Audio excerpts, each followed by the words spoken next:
I, 24-year-old female, and my now husband, 26-year-old male, wanted to have a very small wedding that only consisted of our immediate family and best friends. Our small wedding of 8 guests, excluding our parents, happened in my apartment living room, to save for a house in Europe. I made sure to keep my wedding a secret because I didn't want the stress of handling other people's reactions, since the usual wedding in my circle is extravagant and at the roof of a skyscraper or high-end resort hotel. I went to the same school, from elementary to high school, and the mothers of our batch made a friend group and still socialize to this day. I didn't really keep it hidden from my mom that I was bullied by a great number of students in our batch for most of my years there. So my mom understands how I would prefer to keep the wedding very small instead of being selective and hurting someone's ego. In school, the people who openly bullied me stopped when one of them stood up for me in middle school. We became best friends since, and she attended my wedding. 2 girls who transferred in later and didn't bully me also became my best friends and were invited to my wedding. I consider all 3 of them my maid of honor, MOH. We finally posted the wedding and lunch party on social media, and my mom's group chat was filled with surprise. I was the first in my batch to get married, and sadly, there were fewer congratulations and more angry people expressing betrayal because they weren't informed of from as far as my engagement. They expressed that it was similar to their best friend getting married without getting invited or informed at all. I felt confused by this because these people were neither my best friends, nor was I best friends with their child in school. Nevertheless, I told my mom to use me as the excuse to dampen the fire, as I, the bride, wished for this secrecy and not my mom. They instead insisted that it shouldn't have mattered because a mother's decision triumphs over a daughter's. After my mom's attempt to reassure them, they turned to painting me as the opportunist narcissist who only cares for herself since I didn't inform them of my wedding, and for using my MOHs for an extravagant wedding, which was far from the truth. A selective group of the parents, in my mom's friend group, started pitting fights between my MOHs and me by personally messaging the MOHs. When that didn't work, they pitted my MOHs' moms against each other, which unfortunately somehow worked. My mom, being overwhelmed by all this, blocked the people fanning the flames. They took this as evidence to show how the apple doesn't fall far from the tree, and how easy it is for my mom to throw away more than a decade of friendship.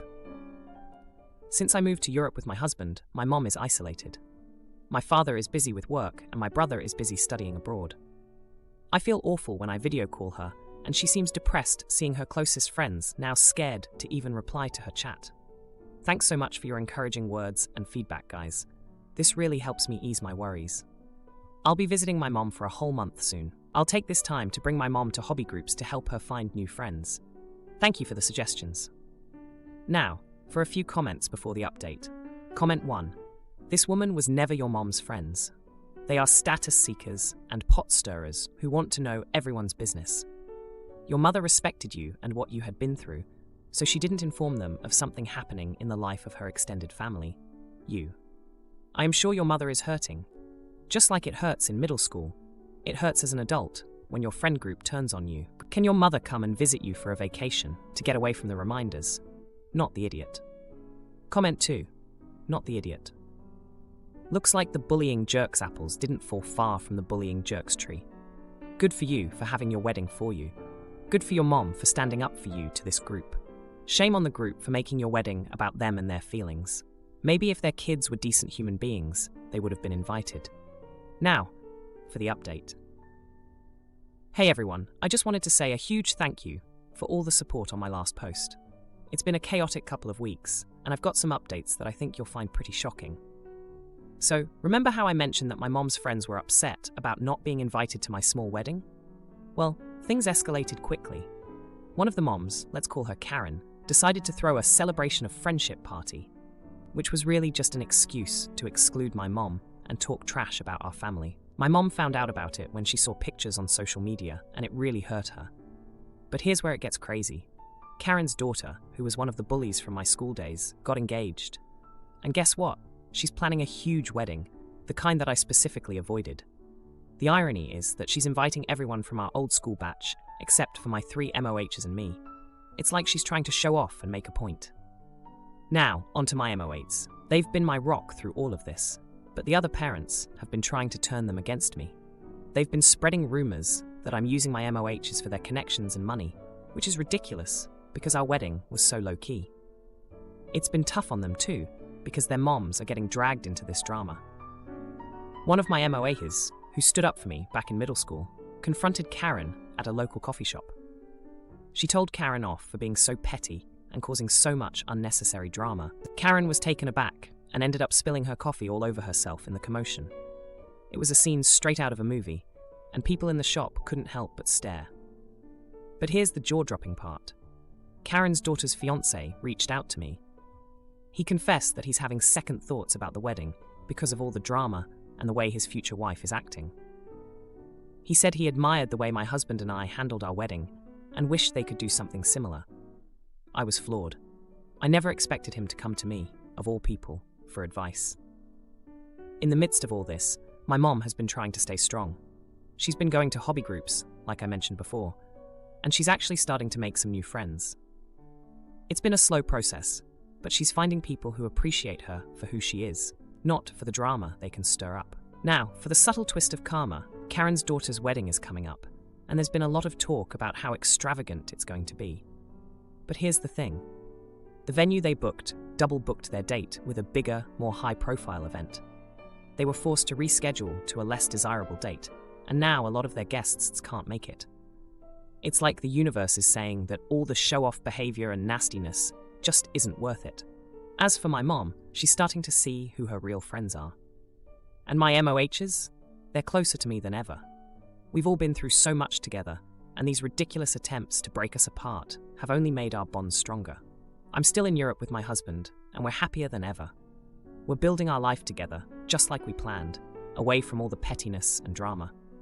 It's been a tough road, but seeing karma work its magic in such a subtle way has been a small comfort in all of this chaos.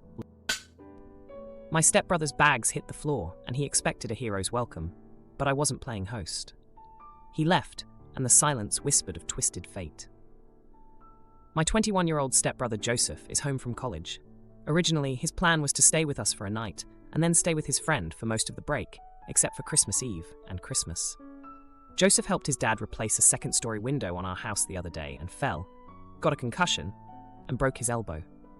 He had a quick surgery to put in some pins or whatever. My mom asked me to clear out my second room, his old room, since he would be staying a little longer than planned. I cleared off the bed and then went to visit with my friend.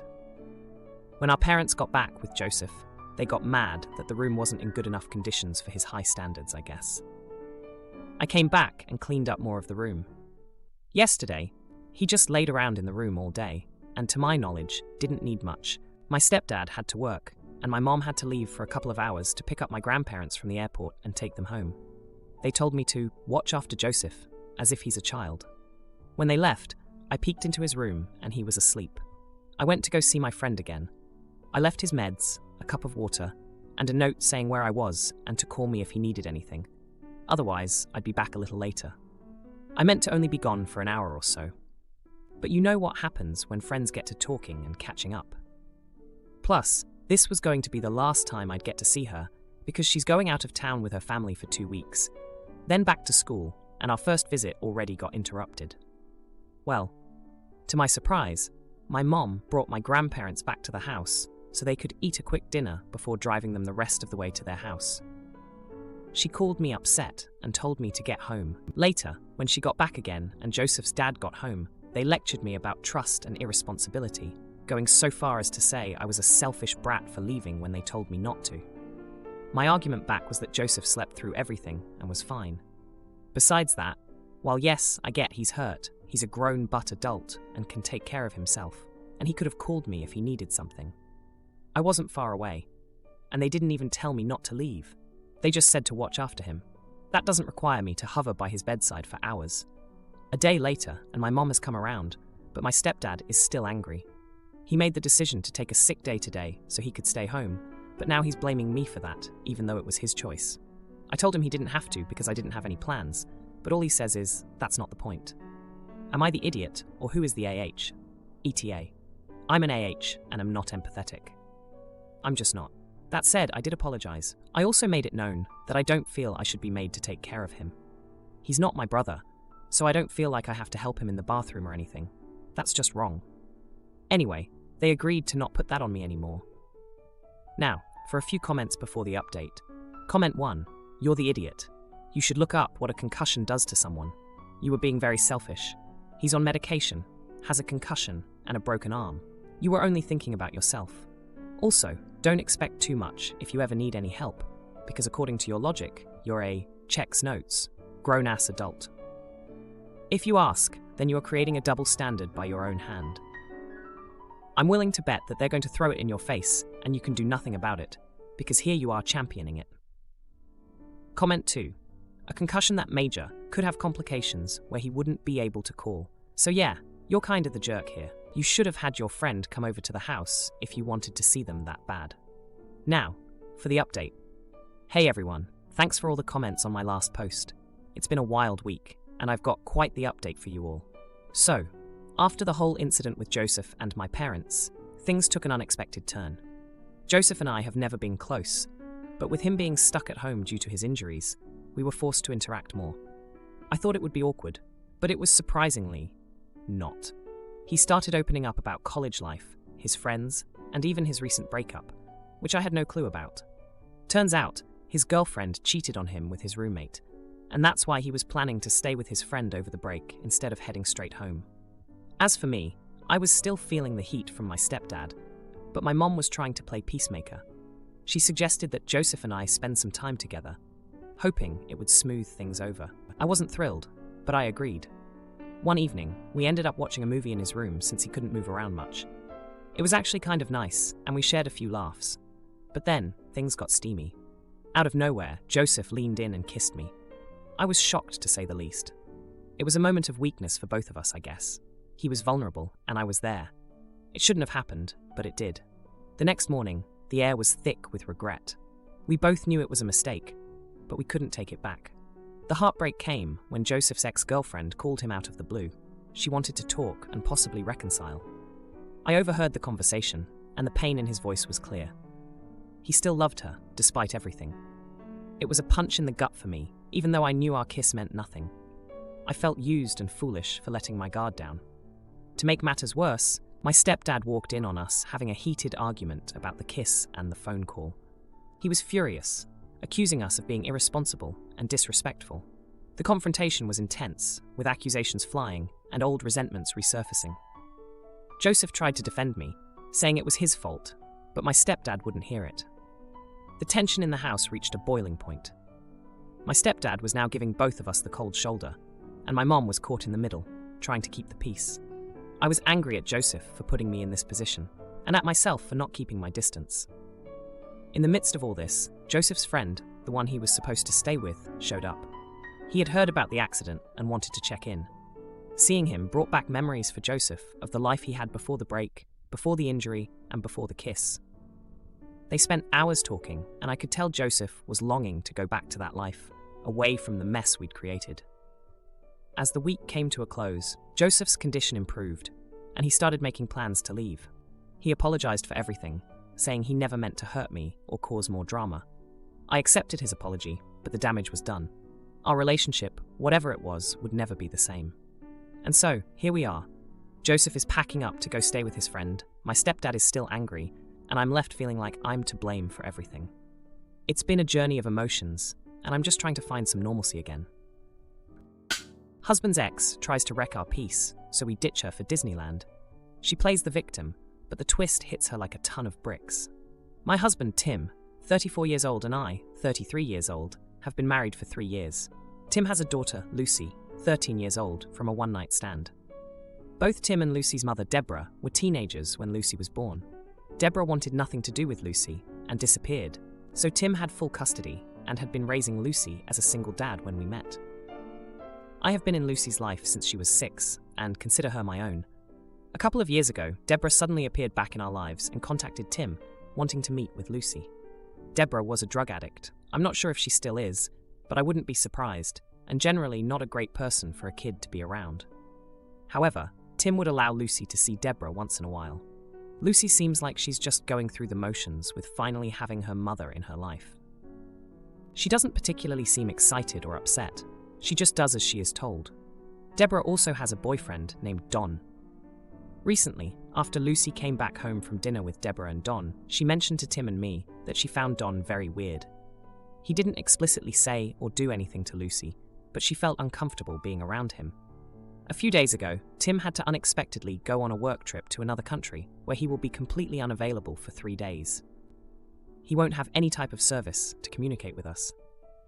That trip also happens to coincide with the time Tim and Deborah agreed that Lucy can spend a night at Deborah's.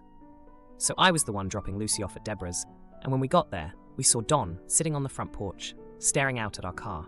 I looked at Lucy to see if she still wanted to go in, and by the look on her face, I asked her if she wanted to go get ice cream at Downtown Disney instead. We live near Disneyland, and Downtown Disney is the shopping area right outside the park. She immediately said yes, so I got out of the car and told Deborah that Lucy doesn't want to do dinner anymore, and I'm taking her to Downtown Disney for ice cream. Deborah started screaming at me, saying I am a nobody trying to bribe her daughter with ice cream so she doesn't want to spend dinner with her own mother anymore. I told her Lucy doesn't want to go in, and I won't force her. Deborah responded that Tim had agreed to Lucy spending the night at her place, and the matter is between her and Tim. She said I shouldn't be involved or make decisions because I am not Lucy's mother. That made me really mad. So I hopped back in my car and drove Lucy to Downtown Disney. We actually ended up going to Disneyland as well for the rest of the day. Deborah has been spamming my phone, calling me all sorts of names for not forcing Lucy to spend the night at her place, and Tim is still unavailable and can't be reached for a comment. I genuinely don't think I was being a jerk, but I need some second opinions. Now, for a few comments before the update. Comment 1. Not the idiot. Tim agreed she could spend time with Deborah, not Don. You are currently acting in place of the legal parent. Tim trusted you with his daughter. He agreed to one thing, a night between Deborah and Lucy. You were presented with another thing, time between Deborah, Don, and Lucy has already stated she is uncomfortable with Don. Mute her calls, don't block so you have records. Talk to Tim when he's available. Comment 2. Not the idiot. Lucy is 13, not 3, so I'm doubtful the ice cream is what swayed Lucy not to stay. If you would have said, do you want to go home, Lucy would have jumped on that too. The guy gave her the creeps, and Biomom doesn't seem to care. Personally, if Deborah cares that much about seeing her daughter, she can go to court and get the rights, especially since Lucy doesn't seem to want to go. Now for the update. Hey everyone, thanks for all the comments on my last post. I really appreciated the support and advice. A lot has happened in the past 2 weeks, and I thought I'd give you all an update. After the Disneyland incident, things escalated quickly. Deborah kept bombarding me with angry messages, but I stood my ground. I knew I had made the right call for Lucy's safety and well-being. When Tim finally got back from his trip, I filled him in on everything that had happened. He was furious at Deborah for her behavior and worried about Lucy feeling uncomfortable around Don. Tim decided to have a serious talk with Lucy about her feelings towards Deborah and Don.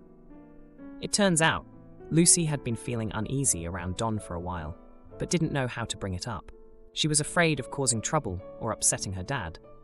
Tim reassured her that her feelings were valid and that he would always prioritize her safety and comfort.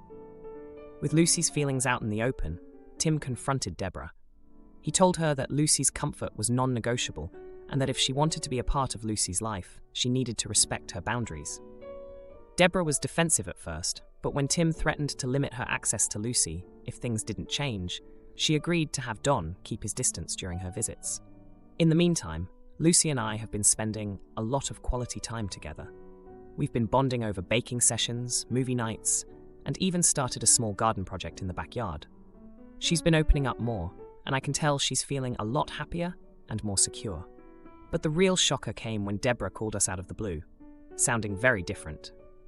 She admitted that she had been going to therapy and was working on getting her life together. She apologized for her past behavior and for not considering Lucy's feelings. It was a conversation none of us expected, but it was a step in the right direction. Deborah's change in attitude was surprising, but what came next was even more unexpected. One evening, while Lucy was at her place, Deborah's boyfriend Don showed up unannounced. Lucy texted me immediately, feeling anxious. I was about to head over when Lucy sent another message saying Deborah had stood up to Don, telling him to leave and that he wasn't welcome around Lucy anymore. This confrontation seemed to be the turning point for Deborah. She finally saw Don's true colors and how his presence affected Lucy. After that night, Deborah ended things with Don for good. It was a jaw-dropping moment for all of us, but especially for Lucy, who finally saw her mother standing up for her. Since then, Deborah has been making a genuine effort to rebuild her relationship with Lucy. She's been more attentive and respectful, and it's clear she's trying to be the mother Lucy deserves. Lucy is cautiously optimistic, and I can see the hope in her eyes that maybe, just maybe, things could be different. As for Tim and me, we've been working together to support Lucy through these changes. We've had long discussions about boundaries, trust, and how to move forward as a family. It's been a challenging time, but it's brought us closer together. And just when we thought things couldn't get any more intense, Tim surprised Lucy and me with a family trip to Hawaii. He said we all deserved a break from the drama and a chance to relax and enjoy each other's company. It was an incredible trip, filled with laughter, adventure, and some much-needed relaxation. If you like this video, you'll probably like these too. Also, while you're here, please consider subscribing. It's your support that keeps this channel alive and allows me to make better and longer videos. Have a great day.